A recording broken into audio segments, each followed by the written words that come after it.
In a village called Umuchi, where the morning dew always arrived before the first cock crow, a man named Pastor Okonkwo rose to fame almost overnight. He wasn't even born there. One day, he simply arrived with a torn Bible in one hand and a loud voice in his chest, and began preaching to people and telling them how he was sent by God to save Umuchi. Well, at first nobody listened to him. People called him the Chosen One. His church, the Fire of Elijah Ministry, started under a mango tree. By the third month, the blind could see, the sick walked again, barren women held twins, and the dead? They said even one came back. He was tall, always wore a white suit that never wrinkled, and spoke with thunder in his throat. His words would shake your spirit and leave you trembling. He didn't just preach, he performed. You could see healing happen before your eyes. One touch of his hand and demons screamed out of people. The villagers, hungry for miracles and tired of endless suffering, gave him everything. Land, money, gifts, even their daughters for prayers. People came from far and neighboring village to see this new prophet Elijah in Umuchi. No one questioned his power. Why would they? But one person didn't clap. Mama Nneka. She was the oldest woman in the village. They called her Mother of Eyes, because she could sense what others couldn't. She always sat at the back during service, never closing her eyes, never clapping. Just watching. One evening, after service, she walked up to Pastor Okonkwo and said, "Men who perform light should never fear the dark." The pastor smiled wide, but his eyes didn't. "Mama, I only serve the God of Elijah." She nodded. "Then you should not worry about what is buried under your pulpit." The next morning, she was found unconscious behind her house, her tongue tied like rope. People said it was old age, but some whispered something else. That night, a heavy storm hit the village, but only the church roof was torn off. Everything else stayed still. No one connected the dots. 3 weeks later, a boy named Emeka, just 10 years old, came to clean the church compound. He was quiet, curious, and always asked questions no one answered. That morning, he found something strange. Behind the altar, hidden under the tiles, was a loose wooden plank. He lifted it out of boredom. Beneath it was black soil. Fresh. Wet. As if someone had buried something recently. Emeka dug. Only a little. He didn't expect to find a horn. A real, dried animal horn. Wrapped in red cloth and tied with a woman's hair. Beneath it, bones. Small, burnt bones, and a mirror with bloodstains. Emeka ran home.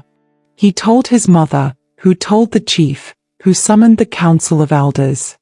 They agreed to dig the spot in the presence of the pastor the next day. But that night, Emeka died in his sleep. No sickness. No symptoms. Just a scream in the middle of the night and silence after. The village froze. At dawn, men gathered at the church. Pastor Okonkwo was calm, almost smiling, as they tore open the pulpit. The same things Emeka described were there, but more. Calabashes, human nails, snake skins, and an old photograph of a man wearing a red cap and a white chalk cross on his forehead. The man looked exactly like Pastor Okonkwo, only older, scarred, and holding a staff covered in charms. The elders turned to the pastor. "What is this?" He laughed. "Weapons of warfare. You don't understand spiritual things." But one elder shouted, "That is not of God." Then the pastor's voice changed. No longer calm. No longer human. His eyes rolled back, and he began to chant in a strange tongue. Thunder cracked the sky. A whirlwind rose from the ground and scattered everyone. One man dropped dead on the spot. The rest ran. Only Mama Nneka stood her ground.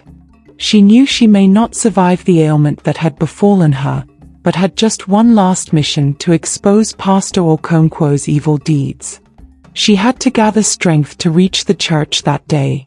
She walked forward, holding nothing but a wooden rosary. Your father tried this in 1982. He too failed. Pastor Okonkwo's face twitched. I am not my father. No, she said. But your altar is. At that moment, the mirror beneath the pulpit cracked itself. From it, a thick smoke poured out, forming a shadow of a creature, half man, half goat, with eyes that blinked backwards. People screamed. Some fainted. Mama Nneka began to pray. Not loud. Not with fire. Just calm. As if speaking to someone she knew.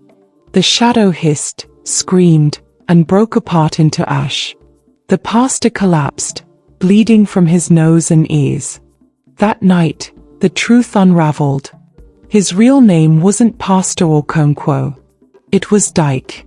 He was the last son of a powerful witch doctor from a neighboring village who was banished for performing rituals with children's blood. Dyke had traveled for years, studying dark arts under the disguise of Christianity. The miracles he performed were real, but paid in blood. Each healing required a sacrifice.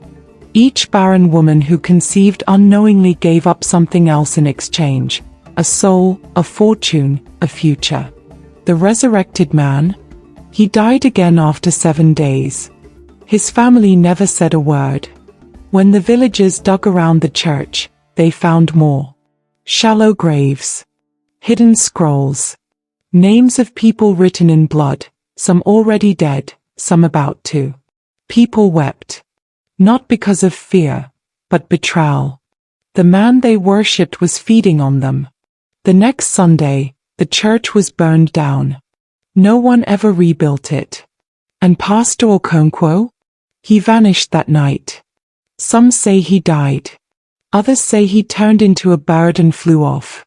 One hunter claimed to have shot an owl with human teeth the next day, but the body disappeared before sunrise. As for Mama Nneka, she never returned to the market. She died peacefully in her sleep a week later, a smile on her face and her rosary still in her hand. Her grave was never covered. The villagers say grass never grows there.